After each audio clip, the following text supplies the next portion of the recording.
welcome to our little chat today. And I'm mindful about not taking things on face value, and inevitably the more you think you know, the more you realise you don't really know. And the advertising sign below us here is one such thing. I was lucky enough to acquire it a year or so ago. And I was intrigued, obviously being a cycling person, by the what I assumed was a photograph on first inspection of it, and also the general composition. I liked, you know, it sat comfortably, and even my wife rather liked it, so I'm allowed to put this up at home. But the more I've looked into this, the greater the story becomes on this very modest little object. I mean, if we start off and we talk about the gentle, you know, the composition of the whole piece, this inlaid silver, that's I don't know whether you can see it, but it's actually embossed into the like card back on it. This system was developed by a German chap. This is 1897, and in 1892 this guy Ernest Oser developed a system that enabled heat and, like, I think it was like a resin or something, or a silver resin. Do you know what it was? Might be a powder, I think. It's like bronze powder. So he could it's called hot foiling. Okay, hot foiling. So it is the early version of hot foiling. So this is only 5 years after this system has sort of come into place. Prior to that, you were in the sort of into the old ways of using a sort of gold foil. Yeah, it had to be hammered out by hand. Yeah, so it was you know, a major change in the way it's been done. But I also like these little flourishes on the side. It as a composition, it sits really nicely. And then obviously the centre part of this thing is this extraordinary, what I initially thought was a print, but it is actually a photograph, and you can see where the border is cut in to let this photograph in. Was it called a gelatin print? It's a gelatin print, okay. I believe it is. So if we just sort of start getting into the first part of this, and let's just cover the tyre first of all. So it starts up here, Midland tyre, non-collapsible, licensed under the Welsh Dunlop patent. Now everyone's heard about Dunlop because they all know Dunlop tyres, but probably don't know quite a lot about Dunlop. So you've got a Scottish chap who's working as a vet in Ireland, had seen the difficulty with a solid rubber tyre that had preceded the pneumatic tyre, and decided he could do something better with his son acting as sort of test pilot. And so in effect what he created was a rubber tube that was glued to the rim of a bicycle. And it took some years to sort of some time to develop it, but ultimately in the very end of 1888, so December 1888, he was able to file a patent for the pneumatic tyre. Unbeknown to him at the time, that there had been another Scot in about 1850 had also filed a patent for a pneumatic tyre, but in his case, of course, it was for horse-drawn vehicles. So hang on, before this pneumatic tyre, it was a solid block. So in the case of a horse-drawn vehicle, it would probably be a tyre which would have been known. So if you look at these velocipedes here, so that is known as a tyre, although it's steel. So most tyres back then... It's just a word for something that went round a wheel. A tyre, precisely. So this part here is called the felly or felloe, obviously spokes, and that was the tyre. And then later on, as you move forward, you went from that to a solid rubber piece like this. And they were all quite limited, really, in their, not in their durability, but their ability to shock absorb. Yeah. And as you hit bumps, there was an awful lot of lost forward motion, so they would be problematic to use. Whereas a pneumatic tyre, clearly, it would float over the bumps and minimise the damage to the rest of the bicycle. Absolutely, yeah. And make it go faster. Yeah. So, dear old Dunlop, J.B. Dunlop, had invented this thing that he felt was a good idea, but it was still pretty much unproven, and it looked like a balloon. And of course, everyone's used to these very narrow Dunlop tyres. Sorry, not Dunlop, rubber tyres. Yeah. So he brought some cyclists to the UK for some fairly well documented and famous races, and there was a guy called Hume. I'm going to say William Hume, and John Hume's an MP. William Hume. Yeah, I think William is what we talked about Hume earlier. John Hume was It was just everyone else in this story is called John, apart from this guy. So William Hume comes across to Britain, and other than the first race where apparently his tyre got clogged up with mud, but once they'd sorted that out, the ground was a bit drier, stuffed it to everyone, and it was clear from that moment onwards that there was a fundamental change in the way we viewed tyres. And the pneumatic tyre was here. It was one of the biggest developments in the early cycling world. Now, this made a massive difference. Total game changer. And of course, at this stage, don't forget you're predating motor cars. You know, you're 1888. Motor cars are just about going, and they're very crude, and there weren't really, certainly not in Britain. So this was entirely designed and developed for bikes. The cycling industry. And of course, at this stage, the cycling industry is on the up, and it's booming till about 1887, 86. So they've had this race in Britain, very successful. He needed to take it one stage further, and that came through the finance of people like Harvey de Cross, who was heavily involved in a number of different industries. I don't know much about him. I suspect he was a speculative investor with an interest in the cycling industry, because he did have an interest in a number of different elements. So with money behind Dunlop, they just sort of got their tyres out. They got their tyres out. So the Welsh part of that, Dunlop Welsh patent, what really took it off for Dunlop was... Let me go and have a look at that Dunlop Welsh bit there. Dunlop in effect was making a tube that was glued onto the rim. What Welsh did was made a tyre like a horseshoe with a piece of wire there and a piece of wire there, like a modern tyre, that went onto a shaped rim and held the tyre in place, and then the air was held within an inner tube. Okay. So that, by the time Dunlop and Welsh had come together, they'd pretty much sussed out what tyres needed to have. I mean, there were various other types of, like what we would call today a beaded edge tyre, and that helped there were just different ideas of retaining a tyre onto a rim. So roll on a few more years, don't you? You're at the very end of 1888 here, so let's call it 1889 for argument's sake. So here we're 1897. It's not that many years afterwards, and we already realise what we all know from our cycling days is what was the problem with tyres. Well, you got punctures in the bloody things, and particularly back then you would get punctures because there were lots of nails from horseshoes on the road, and there was no reason to move them because there was nothing to puncture until tyres came along. And there's all sorts of stories. There's a brilliant part of an element in an early book, which if you have the opportunity to get it, is written by a guy called Charles Jarrett, and it's my first years of motor racing, and it's from like 1896 to 1906. And he and SF Edge, I think it were out in a car with pneumatic tyres, and they spent most of the whole 24 hours changing one tyre that's gone flat for another tyre that's gone flat, and it was a real problem to get over this problem. So it really shows you what the road was like. So then we roll on to here, the Midland Tyre Company, again in Birmingham, very close to the heart of the cycling industry, which was Birmingham and Coventry. And they've done what a lot of people were doing. They've created a non-collapsible, and I don't know what the non-collapsible element is. I suspect it is what a number of different companies were trying at the time, and that was filling the void, the airspace, not the inner tube, because there isn't necessarily an inner tube in this.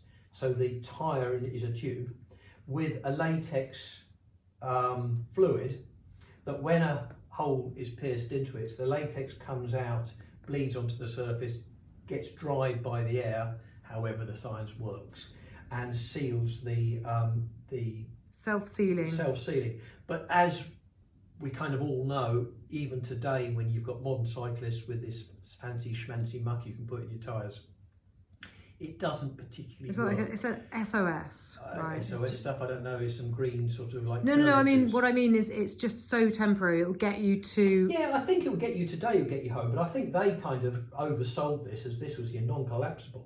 But to show this is what intrigued me and got me really excited about it, because they've got what you can clearly see is a bicycle rim. You can see this here, I believe, is like the beading on it? I think it is the what do you call it? Material that the tyre is wrapped in to create the structure of the tyre. But then they've stuck into it everything that you could possibly stick into a tyre. And the fork, I love the fork. You can imagine eating your fish and chips with a fork like that. Quite large teens. Yes. Do we call them teens? I think That's the they're word, torn isn't tins, it? couldn't you? And it looks like, there's very clearly some sort of roofing tack. There's a U-shaped sort of fencing staple. There's everything. What is that thing there? What's that's that? got a bobbin on it or something. Is it from a sewing machine? No, we're out of date. We don't know. So I was sort of interested in this, but then I couldn't help but get a little bit more into the sort of the detail of. What is this image? I didn't know much about this chap or this. I didn't know what Rontigan was, and there's a guy who has taken the. Well, I don't know whether it's copyright, and it's Hall Edwards. Yeah. 28th of the 1st, 97. 1897. 1897. Yeah. So if we go on the Rontigan thing first, so this guy here. So as photographed by the Ronkton rays. Ronkton. We don't know how it's pronounced. No, I don't know how. Ronkton. Is that a Google thing or is that just... Maybe somebody will tell us. I'm sure somebody will. There'll be a German somewhere. Prussian by birth. Latter part of his life, he won the Nobel Prize for physics. So he had a troubled and a difficult childhood. He got expelled from school for copying or doing some... he drew a terrible picture of his teacher. That's right, it wasn't him. It wasn't him. It's a cartoon of his... And he got expelled for it, and it wasn't even him. Poor boy, the injustice. Yeah. But he became a professor of physics, and got German citizenship.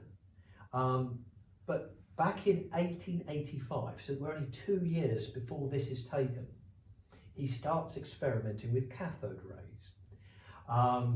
And he noticed there was a fluorescent effect upon the screen, and that was something to do with lead. You know more about this than me. Well, you looked it up. I looked it up, and I saw that he was doing this thing with cathode rays, and just experimenting with different screens and light, something to do with electro pulses through the cathode rays.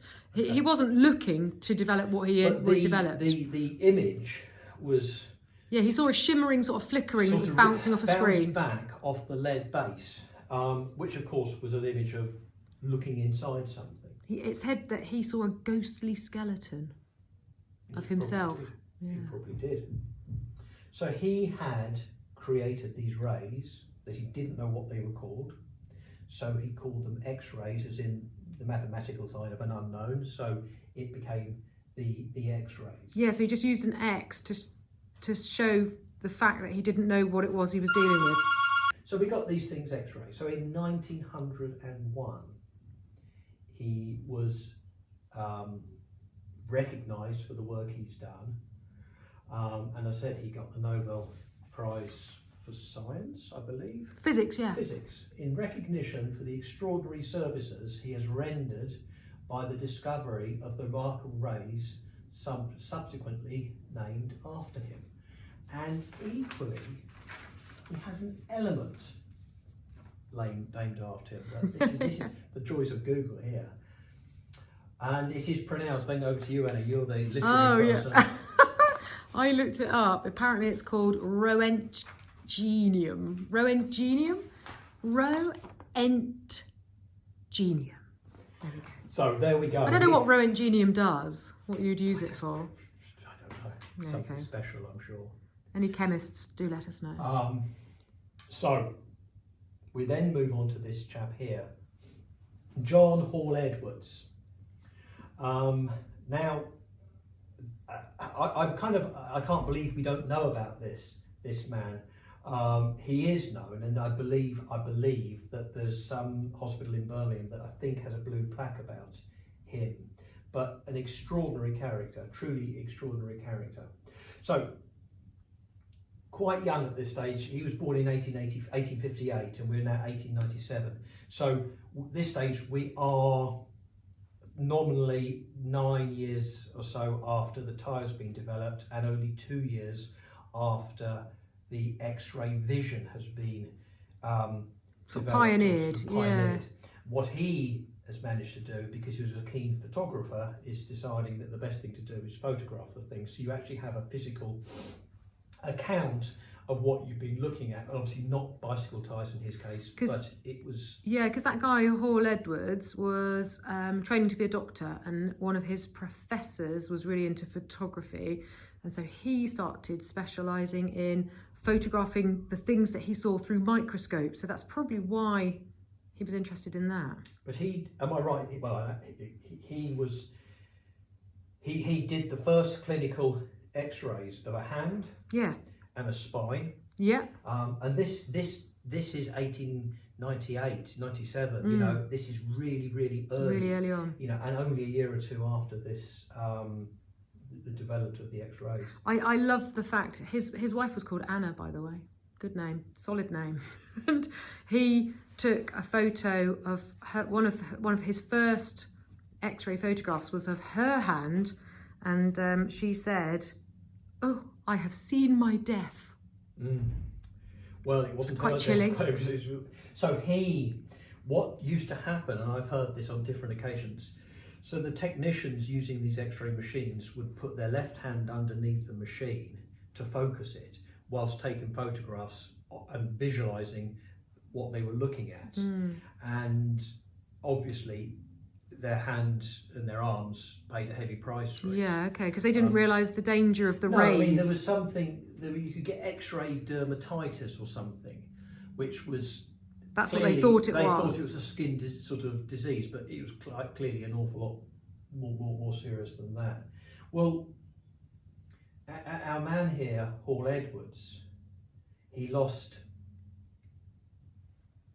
so this is 97, in 04, he lost, what did he lose? First of all, he warned of the hazards in 04 of X-rays.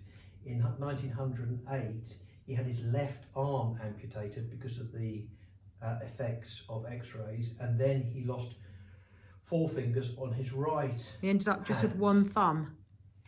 And his hand is honestly preserved, and it's in Birmingham, it's hospital in Birmingham, sitting in a... It's in a museum, yeah. Yeah. So this poor man... I don't know why I'm laughing, that's actually really so morbid. much for the development of medicine. He also, I mean, he was, after this, he was out in the Boer War as a...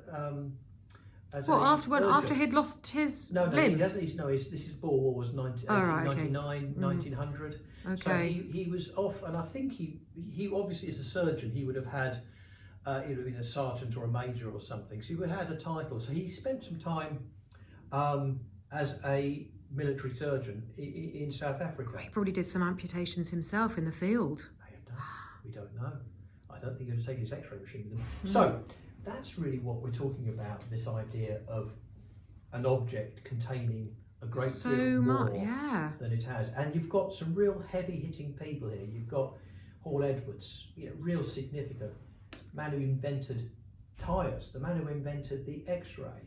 And equally, and you can't get away from it, because the thing that drew me to it was the composition of the piece in the first place. And the hot foiling technique. Yeah.